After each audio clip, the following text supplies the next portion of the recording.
আমার অত্যন্ত প্রিয় ছাত্রছাত্রীরা, তোমাদের মাধ্যমিকের রেজাল্ট বেরিয়ে গেছে। তো এবার তোমাদের লক্ষ্য উচ্চ মাধ্যমিক। কিন্তু বর্তমান পরিস্থিতিতে তোমরা বুঝতেই পারছো যে প্রথাগত শিক্ষা নিতে গেলে, প্রথাগত শিক্ষা মানে জেনারেল এডুকেশন নিলে চাকরির অবস্থা খুবই ক্ষীণ। কাজেই তোমাদের এখন যেটা দরকার সেটা হচ্ছে হাতে কলমের শিক্ষা। এই হাতে কলমে শিক্ষা নিতে গেলে তোমাদের হাতে একমাত্র উপায় হচ্ছে বৃত্তিমূলক শিক্ষা।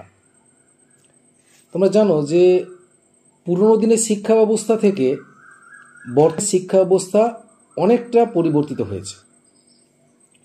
আধুনিক শিক্ষা ব্যবস্থার পাশাপাশি ব্যবহারিক জ্ঞানের উপর এবং দক্ষতার উপর গুরুত্ব আরোপ করা হয়েছে বেশি। বৃত্তিমূলক শিক্ষা ব্যবস্থা হলো এমনই এক ধরনের শিক্ষা ব্যবস্থা যেখানে ছাত্রছাত্রীদের ভবিষ্যতের উন্নয়ন অবশ্যম্ভাবী। এটা একটা কর্মমুখী শিক্ষা। বিজ্ঞানসম্মত জ্ঞান অর্জন, দক্ষতা উন্নয়ন, শিক্ষা গ্রহণ, এই সবই এই বৃত্তিমূলক শিক্ষার দ্বারা সম্ভব। এই বৃত্তিমূলক শিক্ষাই ছাত্রছাত্রীদের সাফল্যের পথ দেখায়। বর্তমানে পশ্চিমবঙ্গ সরকারের কারিগরি শিক্ষা দপ্তর পশ্চিমবঙ্গের বেশ কয়েকটি স্কুলে উচ্চ মাধ্যমিক বৃত্তিমূলক শিক্ষা ব্যবস্থা চালু করেছে। বেশ কয়েকটি স্কুলে কেন বলি, শতকরা 80% স্কুলে বৃত্তিমূলক শিক্ষা ব্যবস্থা চালু করেছে। বর্তমানে মাধ্যমিক উত্তীর্ণ ছাত্রছাত্রীরা সেখানে ভর্তি হবার সুযোগ পাবে। সায়েন্স, আর্টস, কমার্সের পাশাপাশি সমান্তরালভাবে এই বৃত্তিমূলক শাখাটি চলে।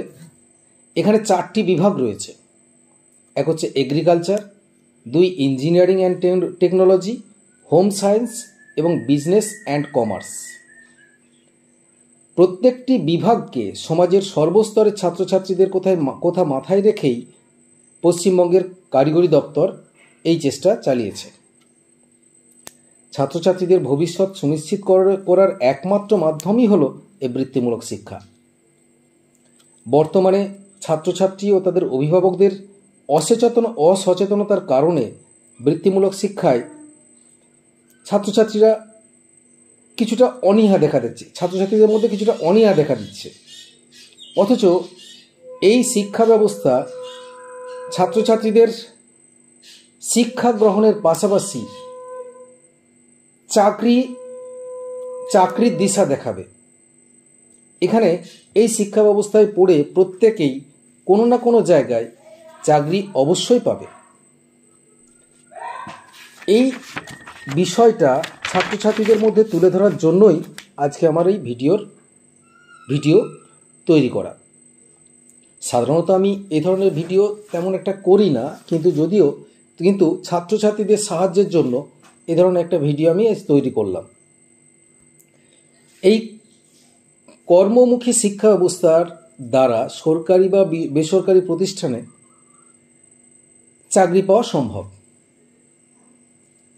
বর্তমানে উচ্চ মাধ্যমিক বৃত্তিমূলক শিক্ষা ব্যবস্থা ও তার ভবিষ্যৎ সম্পর্কে কিছু কথা আমি তোমাদের সামনে তুলে ধরছি, যাতে তোমরা বুঝতে পারো যে উচ্চ মাধ্যমিকে জেনারেল সেকশনে পড়ার থেকেও বেশি গুরুত্বপূর্ণ বৃত্তিমূলক শিক্ষায় শিক্ষিত হওয়া। এখানে দেখো, বিষয়টা হচ্ছে যারা বেশি নম্বর পায়, মাধ্যমিকে বেশি নম্বর পায়, তারা তো সাধারণভাবেই সায়েন্সের সুযোগ পাবে। কিন্তু যারা কম নম্বর পেয়ে গেছে অথচ সায়েন্সে পড়ার একটা ইচ্ছা, তাদের জন্য এই বৃত্তিমূলক শিক্ষা কিন্তু খুবই উপযোগী। যাই হোক, আমি এখন তোমাদেরকে বলি যে উচ্চ মাধ্যমিকে বৃত্তিমূলক শিক্ষা পড়লে কি সুবিধা হতে পারে।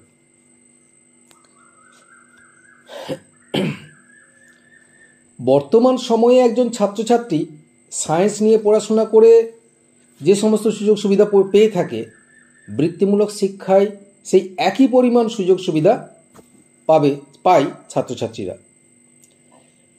একটু আগেই যেটা তোমাদেরকে বলছিলাম যে সায়েন্স নিয়ে পড়ার ইচ্ছা অথচ জেনারেলে পড়তে পারছো না, তাদের কাছে এই উচ্চ মাধ্যমিক বৃত্তিমূলক শিক্ষা কিন্তু একটা আদর্শ মাধ্যম। এই জেনারেল শিক্ষা ব্যবস্থায় পড়ে যেখানে হাজার হাজার ছেলে মেয়ে বেকারত্বের চাপে হাঁসফাঁস করছে, সেখানে এই বৃত্তিমূলক শিক্ষা কিন্তু পথের দিশা দেখাচ্ছে। এই বৃত্তিমূলক শিক্ষায় শিক্ষিত হয়েই এই ছাত্রছাত্রীরা তাদের জীবন ও জীবিকা গড়ে তুলতে পারবে।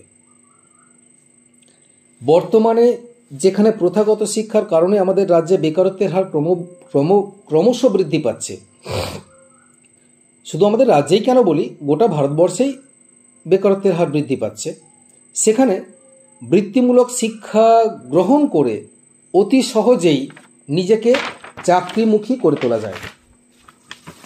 এরপর বৃত্তিমূলক শিক্ষা ব্যবসায়িক চিন্তাধারাতেও একজন ছাত্রকে যোগ্য করে তোলে এবং স্বপ্রতিষ্ঠিত করে তুলতে সাহায্য করে। নিজে এই বৃত্তিমূলক শিক্ষা নিয়ে স্বাধীন ব্যবসাও করতে পারে।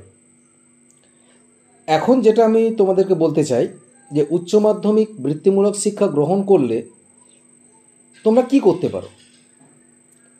দেখো, আমি আগেই বলেছি যে বৃত্তিমূলক শাখার 4টে বিভাগ। 1 নম্বর হচ্ছে এগ্রিকালচার, 2 নম্বর হচ্ছে ইঞ্জিনিয়ারিং অ্যান্ড টেকনোলজি, 3 নম্বর হচ্ছে হোম সায়েন্স এবং 4 নম্বর হচ্ছে বিজনেস অ্যান্ড কমার্স। আমি প্রথমে বলছি এগ্রিকালচার নিয়ে। এগ্রিকালচার নিয়ে উচ্চ মাধ্যমিক পাস করার পর ছাত্রছাত্রীরা উচ্চশিক্ষা এবং BSc agriculture, BSc agronomy, BSc horticulture, BSc fishery, BSc aquaculture, BSc rural development and agri science এছাড়াও বিবিধ এগ্রিকালচার রিলেটেড বিষয় নিয়ে উচ্চশিক্ষা অর্জন করতে পারবে এবং এখান থেকে সরকারি বা বেসরকারি উচ্চ পদে কাজ করা যায়। এছাড়াও বিভোগ ডিগ্রি পড়েও উচ্চশিক্ষা লাভ করা যায়। নার্সিং, জয়েন্ট এন্ট্রান্সের মেডিকেল এবং ইঞ্জিনিয়ারিং পরীক্ষাও দেওয়া যায়। এই শিক্ষায় 70% সরকারি এবং 30% বেসরকারি চাকরি লাভ করা যায়। তবে একথা বলা যায় যে 100% চাকরি লাভ এই এগ্রিকালচার বিভাগ থেকে সম্ভব।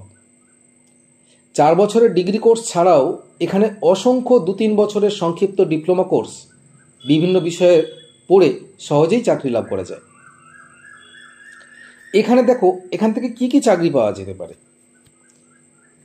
এখান থেকে যে পদে চাকরি পাওয়া যেতে পারে: অ্যাসিস্ট্যান্ট ডাইরেক্টর অফ এগ্রিকালচার, সংক্ষেপে যাকে এডিএ বলে, বিভিন্ন ব্লকে যেটি আগে এডিও বলা হতো, কৃষি প্রযুক্তি সহায়ক, বিভিন্ন রাষ্ট্রায়ত্ত ব্যাংক যেমন SBI, PNB, UCO, Indian bank বা ইউবিআই ইত্যাদিতে agriculture officer, marketing development officer পদে অসংখ্য ছাত্রছাত্রী এখানে কাজ করতে পারবে। বিভিন্ন ব্লক বা পঞ্চায়েত, এমনকি সরকারের আভ্যন্তরীণ দপ্তরগুলিতেও কাজ করতে পারবে। এছাড়া কৃষি বিজ্ঞান কেন্দ্রে সাবজেক্ট ম্যাটার স্পেশালিস্ট পদে বহু ছাত্রছাত্রী কাজ করে আমাদের এই এগ্রিকালচার বিভাগে পড়াশোনা করে। এমনকি বর্তমানে বহু ছাত্রছাত্রী প্রাইমারি বা হাই স্কুলগুলিতেও শিক্ষক হিসেবে কর্মরত রয়েছে এই আমাদের ভোকেশনাল বিভাগে পড়াশোনা করে।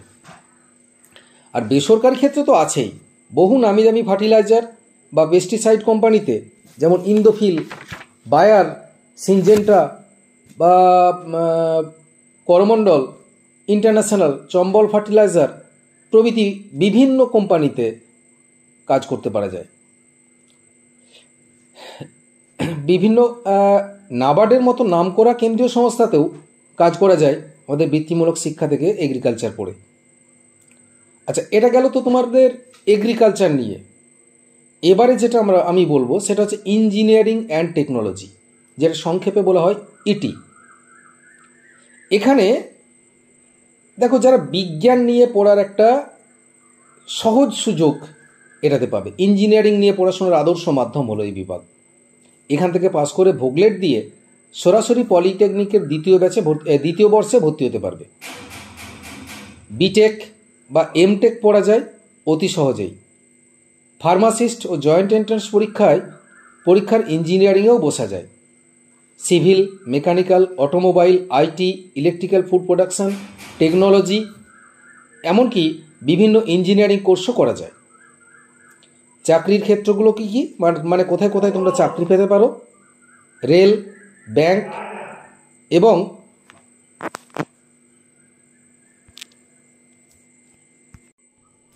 রেল, ব্যাংক ও বিভিন্ন সরকারি ও বেসরকারি প্রতিষ্ঠানে, এমনকি পঞ্চায়েত, ব্লক, মিউনিসিপ্যালিটিতে কাজ করা যায় এই আমাদের ইঞ্জিনিয়ারিং টেকনোলজি থেকে পড়লে। বেসরকারি কোম্পানিগুলোতে তো চাকরি পাওয়াই যায়। এখন আমরা যেটা দেখতে পাচ্ছি, বর্তমানে পশ্চিমবঙ্গ সরকার জব ফেয়ার প্রতি বছর তৈরি করছে। এই উচ্চ মাধ্যমিক পরীক্ষার্থীরা, উচ্চ মাধ্যমিক পাস করে যারা বেরিয়ে যাচ্ছে ভোকেশনালে উচ্চ মাধ্যমিক পাস করে, তারা এই জব ফেয়ারের সুযোগ পায় চাকরি লাভের জন্য। ওখানে গেলে সরাসরি চাকরি দিয়ে দেয়, সরাসরি চাকরির জন্য অ্যাপয়েন্টমেন্ট লেটার দিয়ে দেওয়া হয় বিভিন্ন কোম্পানিতে। এরকমভাবে আমাদের অনেক ছাত্রছাত্রী বিভিন্ন কোম্পানিতে কাজ করে আমাদের এখানে পড়াশোনা করে। ইঞ্জিনিয়ারিংয়ের এই শাখায় পাস করে যে জব ফেয়ারের কথা তোমরা আগেই বললাম। এবারে যেটা আমরা বলবো, হোম সায়েন্স নিয়ে পড়লে কি ভবিষ্যৎ হতে পারে। হোম সায়েন্স, দেখো, ভবিষ্যতে মেডিকেল বা পুষ্টি বিষয়ক পড়াশোনার জন্য একমাত্র মাধ্যম হলো হোম সায়েন্স। এখানে পড়াশোনা করে পরবর্তীতে নার্সিং এবং মেডিকেলের বিভিন্ন ডিগ্রি বা ডিপ্লোমা কোর্স করে সহজেই সরকারি বা বেসরকারি চাকরি পাওয়া যেতে পারে এবং হাসপাতাল বা নার্সিংহোমে চাকরি পাওয়া যায়। সরাসরি জয়েন্ট এন্ট্রান্স পরীক্ষায় মেডিকেল ও ইঞ্জিনিয়ারিংয়েও বসা যায়। তারপরে প্যারামেডিক্যাল ডিপ্লোমা কোর্স করেও অতি সহজে চাকরি পাওয়া যেতে পারে। আচ্ছা, এবারে আমরা 4টে কোর্স বলেছিলাম। একটা হচ্ছে ইঞ্জিনিয়ারিং অ্যান্ড টেকনোলজি, আর হোম সায়েন্স, এগ্রিকালচার, আর শেষেরটা হচ্ছে বিজনেস অ্যান্ড কমার্স। ভালো ব্যবসা করতে চাইলে এই কোর্সের বিকল্প আর নেই। এই কোর্স করে বিভিন্ন সরকারি ও বেসরকারি চাকরিও পাওয়া যায়। বিভিন্ন প্রতিষ্ঠানে অ্যাকাউন্ট্যান্ট হিসাবে নিযুক্ত হওয়া যায়, এমনকি ইনকাম ট্যাক্সের মতো বিভিন্ন কাজেও নিযুক্ত হওয়া যায়। ব্যবসায়িক চিন্তাভাবনা এবং ব্যবসায় বিভিন্ন ক্ষেত্র সম্পর্কে জ্ঞান লাভ করা যায় এবং ব্যবসা সম্পর্কে সম্যক জ্ঞান লাভ করা যায়। দেখো, এই হলো আমাদের বৃত্তিমূলক শিক্ষার যেগুলো দরকার, যেগুলো তোমাদের সুবিধা বা অসুবিধাগুলো আমরা অসুবিধা বিশেষ কিছু নেই, সবটাই সুবিধে। হাতে কলমে শিক্ষা, এখানে যেটা তোমাদের সব থেকে বড় যেটা বিষয়, যে এখানে তুমি যদি চাকরি করতে নাও চাও, নিজে একটা ব্যবসা করে কাজ করতে পারবে, ব্যবসা করে তোমার স্বনির্ভর হতে পারবে।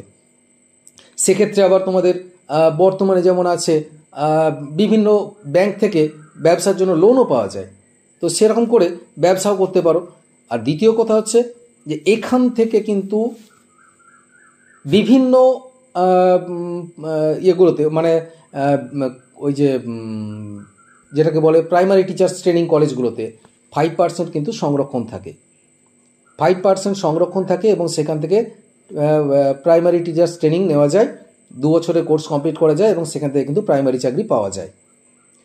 কাজেই আরেকটা জিনিস আমি যেটা বলিনি, সেটা বলা হয়নি, সেটা হলো এইগুলো থেকে, এই যে বিভিন্ন বিষয় নিয়ে পড়াশোনা করার পর, যে তোমরা উচ্চ মাধ্যমিক পাস করার পর সাধারণ ছেলেরা যেমন গ্র্যাজুয়েশনে ভর্তি হতে পারে, মেজর, মাইনর, পাস, অনার্স যেটাই বলো, তোমরাও কিন্তু এই বৃত্তিমূলক শিক্ষায় উচ্চ মাধ্যমিক পাস করার পরেও আমাদের ছাত্রছাত্রীরাও কিন্তু এরকম গ্র্যাজুয়েশন করতে পারবে তাদের বিভিন্ন সাবজেক্টে। অনার্সও করতে পারবে, মেজর বা মাইনরও নিতে পারবে। কাজেই তোমরা দেখছো যে বৃত্তিমূলক হচ্ছে একমাত্র সাফল্যের দিশারি বর্তমান যুগের অনুযায়ী। বর্তমান যুগে চাকরির তো কোনো নিশ্চয়তা নেই। নিশ্চয়তা কেন? বর্তমানে সরকারি চাকরি নেই বললেই চলে। শুধু সরকারি কেন, বেসরকারি চাকরিও নেই। গোটা ভারতবর্ষেরই সেম পরিস্থিতি, শুধু পশ্চিমবঙ্গ কেন বলি, গোটা ভারতবর্ষেই সেম পরিস্থিতি। কাজেই চাকরি করব এই চিন্তা ভাবনা, বা যদি নিজে প্রতিষ্ঠিত হব এই চিন্তা ভাবনা যদি তোমাদের মনের মধ্যে থাকে, তাহলে তোমরা ভোকেশনালে চলে আসো।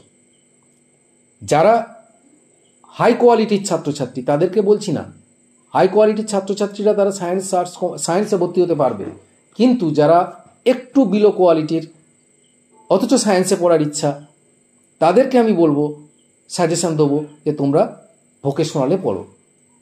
পশ্চিমবঙ্গে অগণিত স্কুল আছে যেখানে ভোকেশনাল এইচএস পড়ানো হয়।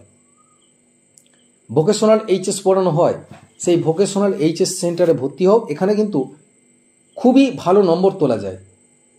জেনারেল সেকশানে যেখানে তোমরা 60% নম্বর তুলতে প্রচণ্ড পরিশ্রম করতে হয়, সেখানে কিন্তু এই ভোকেশনাল এইচএসে 90% নম্বর সহজেই তোলা যায়। 90% নম্বর সহজেই তোলা যায়। কাজেই তোমরা ভোকেশনালে এসো। আমাদের গোঘাট থানার মধ্যে, গোঘাট 2 নম্বর ব্লকে প্রায় 8টা থেকে 10টা রয়েছে ভোকেশনাল পড়ানো হয় এমন স্কুল। যেমন আছে সাতবেড়িয়া হাই স্কুল, যেমন আছে Badanganj high school, Paschimpara high school, Hajipur high school, Garhmandaran high school, Bengai high school, Goghat high school, Samantakhanda high school. আমাদের গোঘাট 2তেই এতগুলো স্কুলে ভোকেশনাল পড়ানো হয়। সেখানে অল ওভার ওয়েস্ট বেঙ্গলে প্রায় 3000-এর কাছাকাছি স্কুলে ভোকেশনাল পড়ানো হয়। কাজেই তোমরা অবিলম্বে যারা মাধ্যমিক পাস করেছো, যাদের কাজ করে খাওয়ার ইচ্ছা আছে, চাকরি পাওয়ার ইচ্ছা আছে, তারা ভোকেশনালে এসো।